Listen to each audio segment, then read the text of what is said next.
Hoje eu vou falar sobre reencarnação. A doutrina espírita, codificada por Allan Kardec, fala sobre a reencarnação, que ela explica os mecanismos da justiça divina. A reencarnação, ela já é um conceito muito antigo. Pitágoras, na antiga Grécia, já falava sobre reencarnação, Sócrates e Platão. Vamos lembrar que no período arcaico, na Grécia Antiga, era muito comum as pessoas velarem o corpo daquela pessoa que tinha desencarnado, embrulhava com lençóis, cultuava o corpo por vários dias, até que a psique saísse do corpo, que é a alma. Então, colocava-se uma moeda para Caronte, o barqueiro de Hades, para que ele fosse bem conduzido no mundo dos mortos. Então, tinha essa preocupação do cuidado com a alma, o cuidar da alma.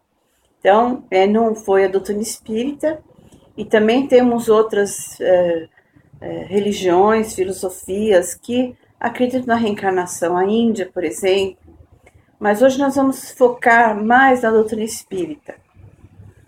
Por que é a reencarnação? Ela explica os mecanismos da justiça divina. Porque quando Deus nos criou, ele nos criou simples e ignorantes. O que quer dizer isso? Simples no sentido de nós começamos do zero. Então, nós não temos nenhum conhecimento intelectual nem moral. Então, a partir da nossa evolução, é que nós vamos conquistando esses valores intelectuais e morais. Então, é como aquele homem da caverna, que ele não tem conflitos existenciais, a única preocupação dele é comer e procurar moradia. Então, ele é o coletor, ele não tem aquela ideia de fazer casas, de fazer aldeias, isso vai surgir depois, com o processo de evolução. Então, é esse homem mítico ainda, é muito ligado às questões ali do medo, do trovão, o medo da tempestade, das ocorrências negativas que acontecem na natureza, um tsunami, um terremoto, um vulcão. Então, tudo ele coloca ali um poder sobrenatural. Então, tem aquela ideia de algo superior. Não sabe definir como um Deus único, mas tem aquela ideia de algo superior. Então, ele começa a criar deuses para tudo. Deus do trovão, Deus do sol, Deus da lua e assim por diante. E aí que vão surgir em todas as culturas a mitologia, como surgiu também na Grécia, com Homero, Hesíodo, os Rapsodos. Então, é uma forma de explicar o mundo, como surgem as coisas. Então, é a partir desse momento que o homem então vai elaborando cada vez mais um pensamento racional, e é onde surge a filosofia. A filosofia, que é o amor à sabedoria, ela vai então questionar toda essa mitologia e ela vai começar a entrar no período da razão, do logos. Então, a partir daí, nós vamos ter explicações racionais. Não vamos mais ter a explicação do mundo pelos mitos. E interessante que Sócrates e Platão, eles são considerados os precursores da doutrina espírita. Então, no Evangelho segundo o Espiritismo, nós temos na introdução falando sobre Platão e Sócrates, que a doutrina que eles ensinavam era semelhante à doutrina espírita. Então, nós temos, por exemplo, Platão falando do mundo das ideias, que é o mundo onde o homem, antes de reencarnar, a alma, antes de reencarnar, ela contempla o bem e o belo.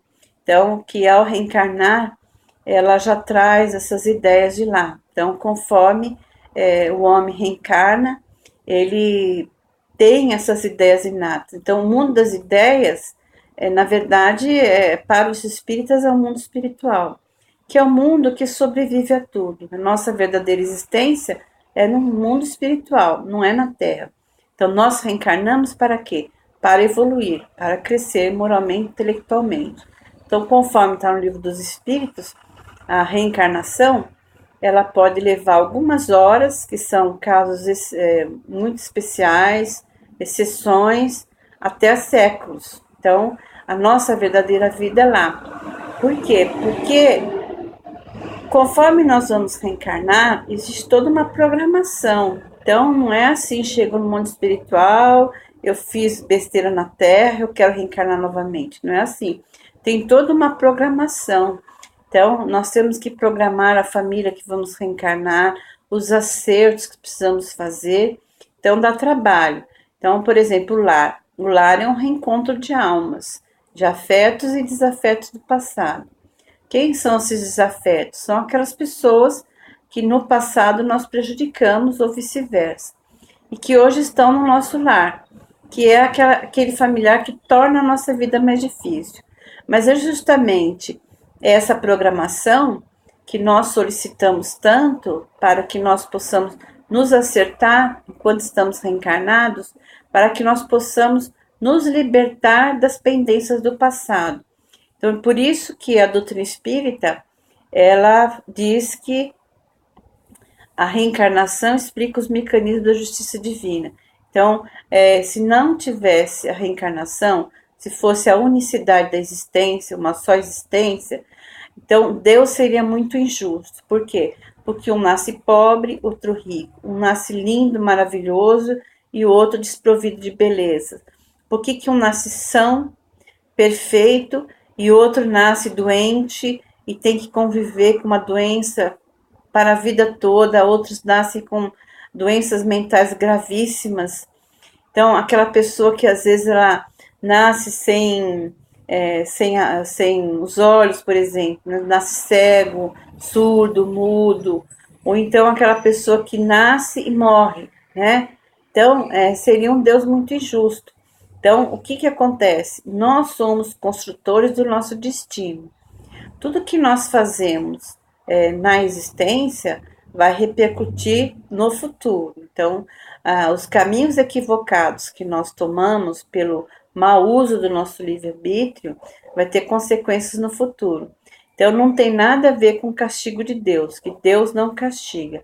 Deus nos dá o livre-arbítrio, mas o livre-arbítrio nós temos também a responsabilidade. Então, se nós não cuidamos bem do nosso corpo, por exemplo, com os vícios, nós vamos danificar o nosso corpo físico, que vai somatizar o nosso corpo espiritual. Esse corpo espiritual, ele é o molde. Então, ele é o modelo organizador biológico do corpo físico. Ao desencarnar, nós lesamos esse corpo espiritual. E o que vai acontecer na próxima reencarnação? Nós vamos moldar um novo corpo, trazendo essas anomalias. Então, por exemplo, uma pessoa que fumou a vida inteira, ela desencarna com câncer de pulmão. Estou dando um exemplo.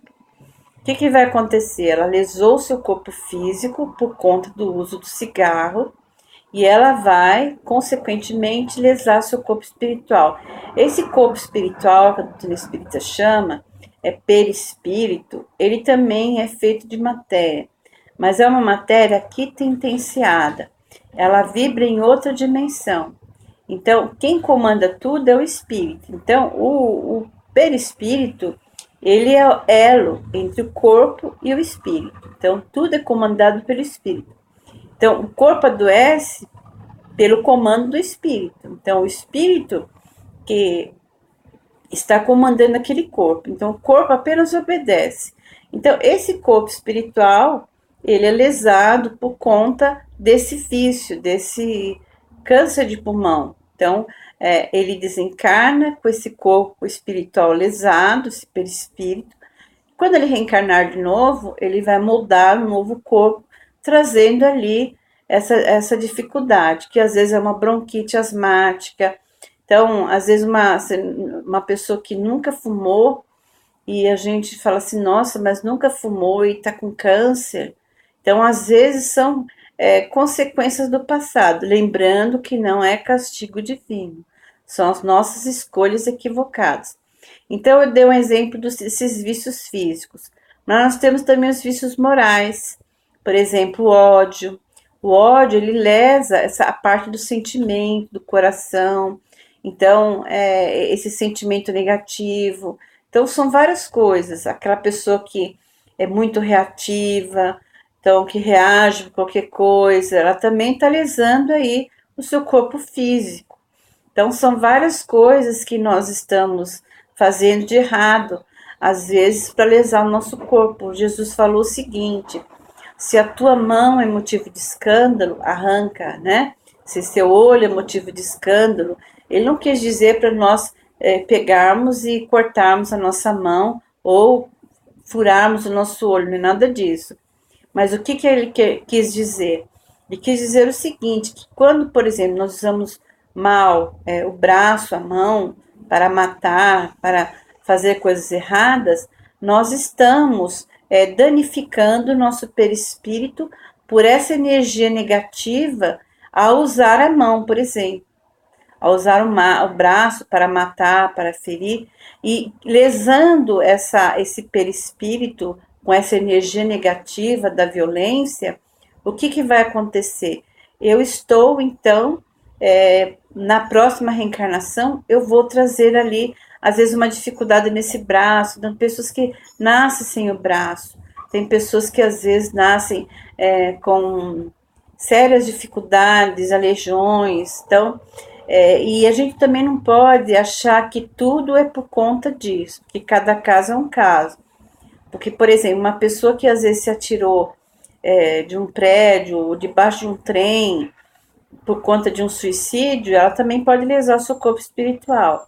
Então, nós nunca podemos achar que uma deficiência é por conta, às vezes, do que a pessoa no passado feriu alguém, machucou alguém. Ela pode ser também vítima do suicídio, que ela mesma causou. Então, são várias questões. Então, o que, que acontece? Todas as nossas ações, elas vão impressionar o nosso perispírito, que vai somatizar ali as dificuldades. Na próxima reencarnação, nós vamos trazer essas dificuldades e vamos ter que purgar essa energia negativa que vai vir com doenças, com dificuldades. Mas vamos lembrar o que Pedro falou, o apóstolo Pedro, que o amor cobre a multidão de pecados.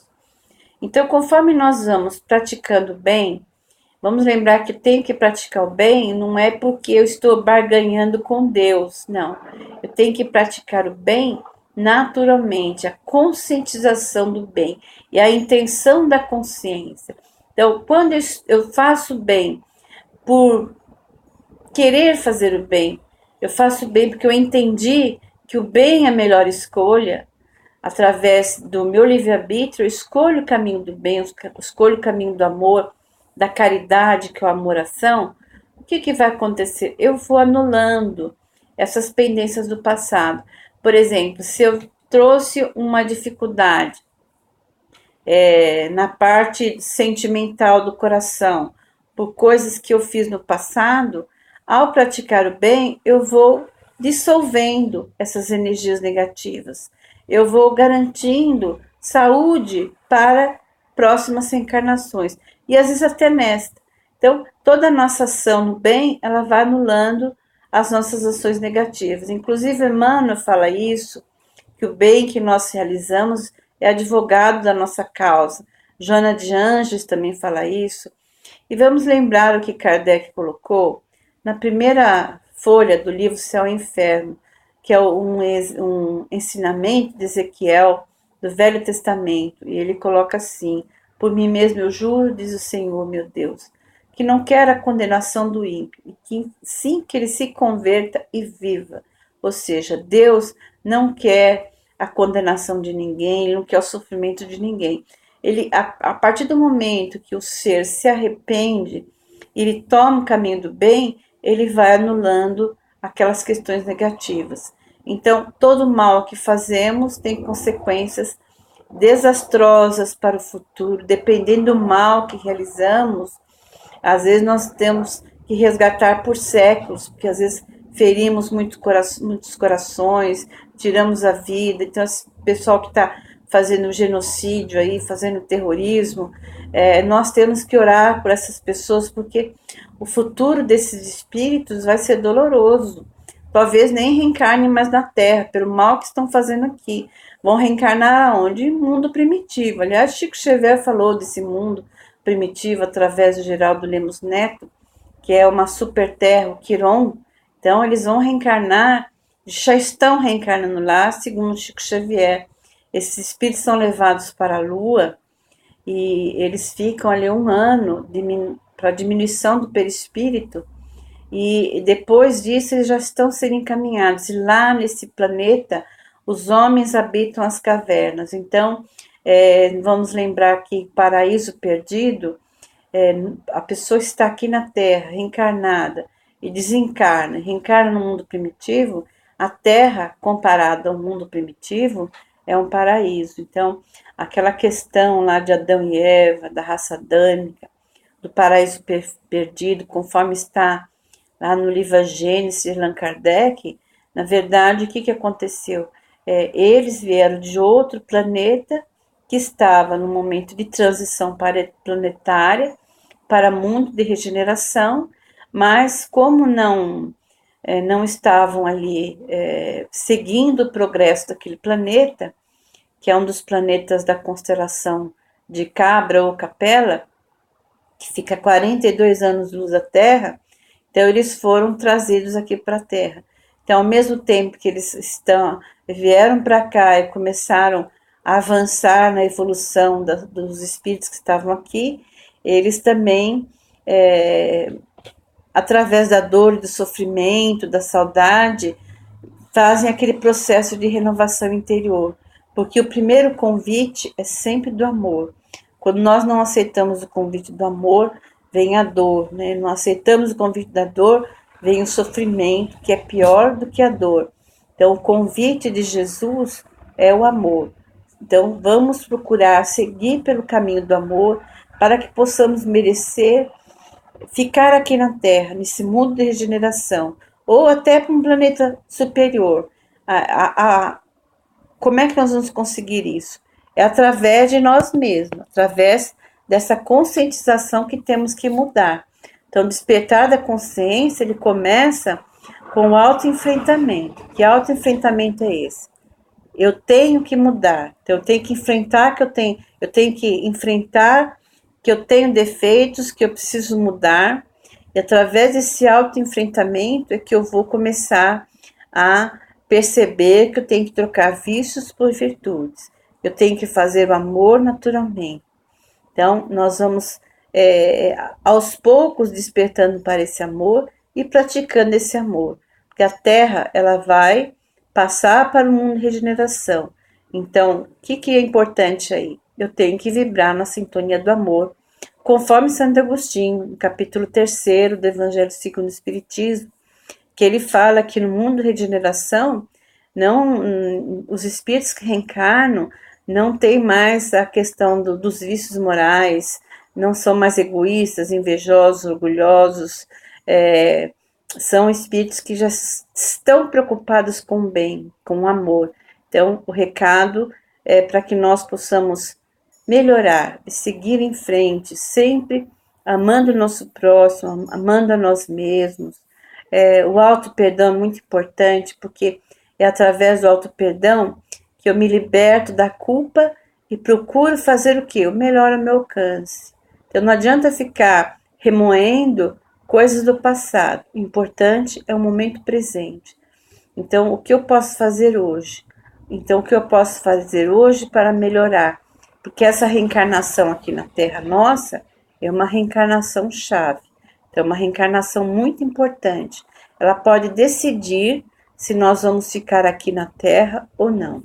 Então, que possamos seguir as leis de amor. Muito obrigada a todos, muita paz.